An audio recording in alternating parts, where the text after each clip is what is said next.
Salam, hər birinizi salamlayıram. Mən bugün ekoloji amillər mövzusunu izah edəcəm. Bəzi canlılar rütubətli və sərin meşələrdə, bəziləri isə quru və çox isti səhralarda yaşayır. Bu o deməkdir ki, hər bir canlı orqanizm, hər bir canlı müəyyən mühit şəraitinə uyğunlaşmışdır. Orqanizm əhatə edən cansız və canlı təbiətin bütün şəraiti mühit adlanır. Mühit nədir? Mühitə torpaq, su, hava, hətta hər hansı canlının bədəni başqa canlı üçün də mühit ola bilər. Yəni, tutaq ki, simbioz bir orqanizm ola bilər ki, bir canlının orqanizmi başqa bir canlı üçün mühit ola bilər. Harada yaşamasından asılı olmayaraq, bütün canlılara yaşadıkları mühitdə müxtəlif amillər təsir edir. Bunlar hansılardır? Biotik və yaxud da abiotik amillər. Biotik amillər canlı amillərdir. Abiotik isə A-inkarlıq şəklisi var, cansız təbiət amilləridir. Cansız təbiət amillərinə hansılara aiddir? İşıq, temperatur, rütubət, torpaq, atmosferin orqanizmə təsir göstərən cansız təbiət amillərinə abiotik amillər deyilir. Bitki və heyvanlar kimi canlı orqanizmlər də bir-birindən ayrı yaşamır və bir-birinə təsir göstərir. Bu da mühitin canlı və biotik amillərdir. Yəni, bütün canlılar birgə yaşayır, bir-birinə təsir edir. Bu da biotik amillərdir. Təbiətdə orqanizmlərə təsir edən və onu dəyişdirən ən güclü amil ilə insan özüdür. Deməli, insan öz fəaliyyəti nəticəsində canlı orqanizmlərin yaşayışına, çoxalmasına və ya nəslin kəsilməsinə də çox təsir edir. Deməli, bu amil elə biotik amilə aiddir. İnsan öz təsərrüfat fəaliyyəti nəticəsində həm xeyirli, həm də zərərli təbiətə zərərə dəyə bilər. Yəni, bunların hər biri amillərə aiddir.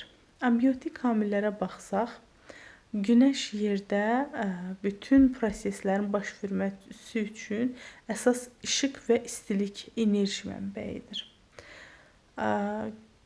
Ümumiyyətlə, Günəş şüalarında bütün canlı orqanizmlər istifadə edir. Əsas istifadə edən canlı da bitkilərdir.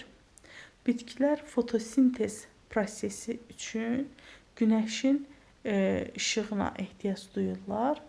İşığın iştirakı ilə fotosintez prosesini həyata keçirən canlılarda günəşin işıq enerjisi kimyəvi enerjiyə çevrilir.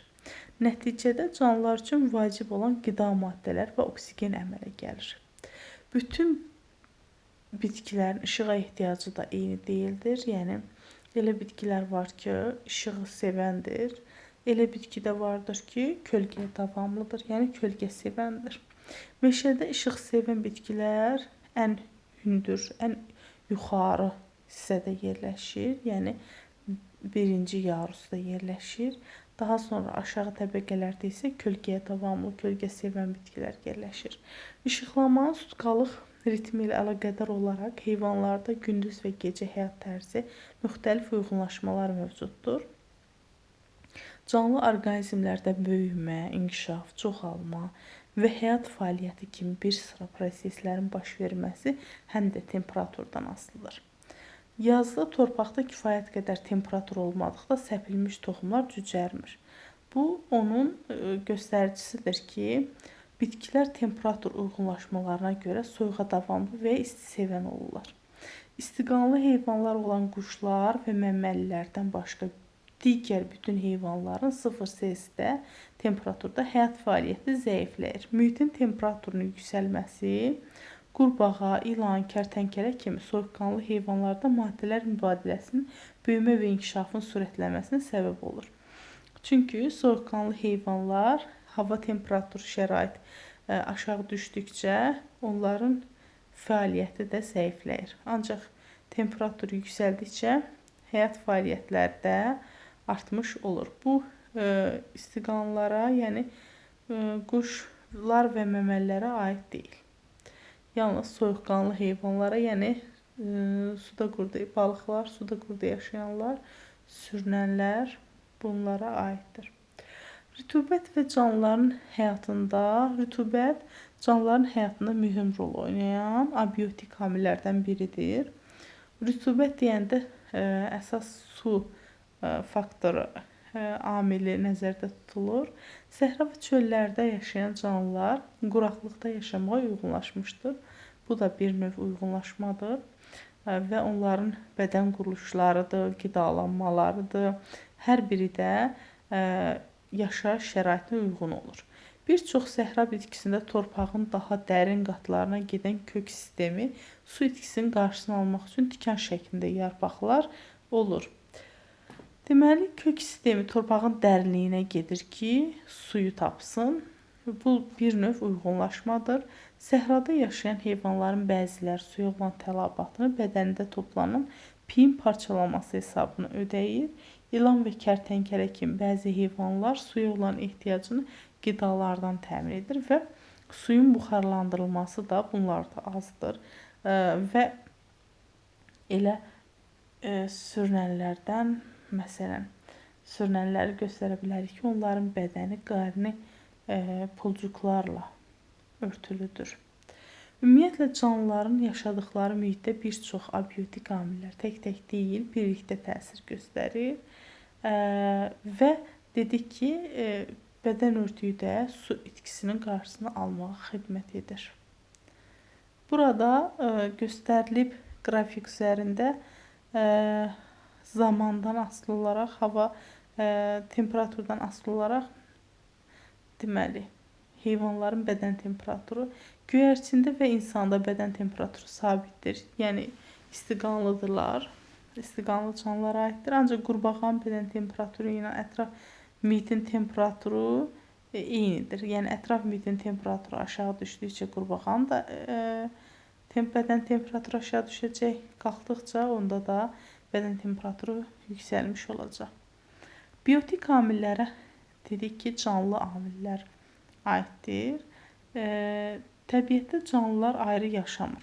Məsələn, meşədə işıq sevən ağacların çətirləri altında kölgə sevən otlar, ot bitkiləri bitir. Onların yaxınlığında göbələklər də tez-tez rast gəlinir. Ağac kökləri göbələklərdən su və mineral maddələri alır. Onlara isə üzvü maddə verir. Yəni, bu cür yaşamaq, birlikdə yaşamaq simbioz yaşayışdır.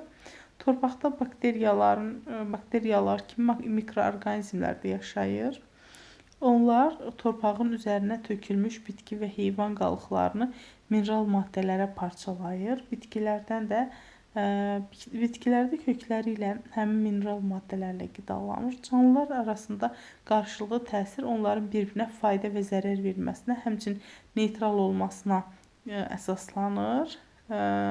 Yırtıcıların öz şikarını ovlaması, həşəratların bitkiləri tozlandırması abiotik amillərdir. Əgər ki, hər iki tərəf, yəni qarşılıqlı birlikdə yaşayan və qarşılıqlı bir-birinə fayda verən canlıdırsa, bu adlanır mutualizm. Məsələn, kəpənəklər çiçəklərin çarpaz tozlanmasında iştirak edir.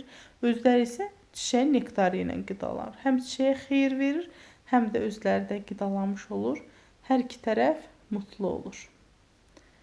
Yəni, bu mutualizm adlanmış olur.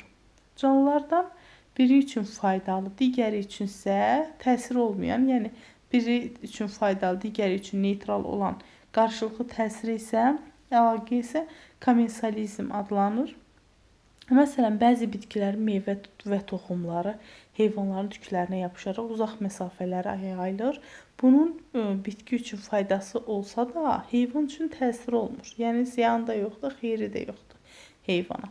Canlılardan biri üçün faydalı, digəri üçün zərərli olan isə parazitizmdir. Məsələn, birə, gənə, bit kimi parazitlər sahibi orqanizmə zərər vurur, ancaq özləri isə onlarla qidalanır. Və bu isə nə olacaq? Parazitizm adlanmış olacaq. İndi isə burada baxaq ki, Timsah şikarını yeyib doyandan sonra ağzı açıq vəziyyətdə dayanır. Bu zaman bəzi kiçik quşlar onun dişləri arasında ilişib qalmış ət qırıntıları ilə qidalanır. Timsahla quşlar arasında qarşılayaraq icadlanır. Bu nədir? Bu mutualizmdir. Yəni ki, timsahın dişlərinin də qalan qida qalıqlarını quş təmizləyir. Bu timsaha faydalıdır və quş da həmən qida qalıqları ilə qidalanır. Həmən qida qalıqlarının qidalanan quşa da bu xeyirdir. Yəni hər iki tərəfə xeyirli olduğu üçün nə olacaq? Mutualizm adlanmış olacaq. Canlı orqanizmlərdə mühitə təsir göstərir. Yəni onların arasında qarşılıqlı əlaqə vardır. Təbiətdə canlılar və mühit arasında əlaqə qırılarsa, həyat da mümkün olmaz. Yəni bütün canlılar bir-birinə əlaqəli şəkildədir. Tutaq ki, burada şəkillər verilib. Yonca, göbələk, arı, kaktus. Hər biri təbiətə xeyirli maddələr deməli istehsal edirlər. Tutaq bitkilər oksigeni hazırlayır. Daha sonra həşəratlar bitkiləri tozlandırır. Bu cür deməli göstərə bilərik. Abiotik amillərin canlılara təsirinə aiddir. Abiotik deyəndə cansız təbiət amilləri nəzərdə tutulur. Quraqlıqla əlaqədar olaraq bitkinin yarpaqlarının solması. Bu ola bilər, çünki quraqlıq suyun olmamasıdır. 2. Gəmiricilərin taxıl bitkiləri ilə qidalanan məhsuldarlığı aşağı. Xeyr, bu biotik amildir, yəni ziyanlıdır, zərərli bir faktordur. Yaz fəslində ilanların fəallığının artması. Bu istiqanlıqdır, yəni fəsil dəyişkənliyi, yəni temperaturun dəyişməsidir. Temperatur da abiotik amillərə aiddir. Bitkinin toxumlarının quşlar vasitəsilə yayılması, bu isə biotik amilə aiddir. Verilmiş canlılar arasında hansı qarşılıqlı münasibətlər mövcuddur? Qov göbələyi, palıd ağacı, bu deməli yaşayır bunlar simbiyoz, yəni qov göbələyi palıd ağacından hazır üzvü qida maddələri ilə qidalanmış olur.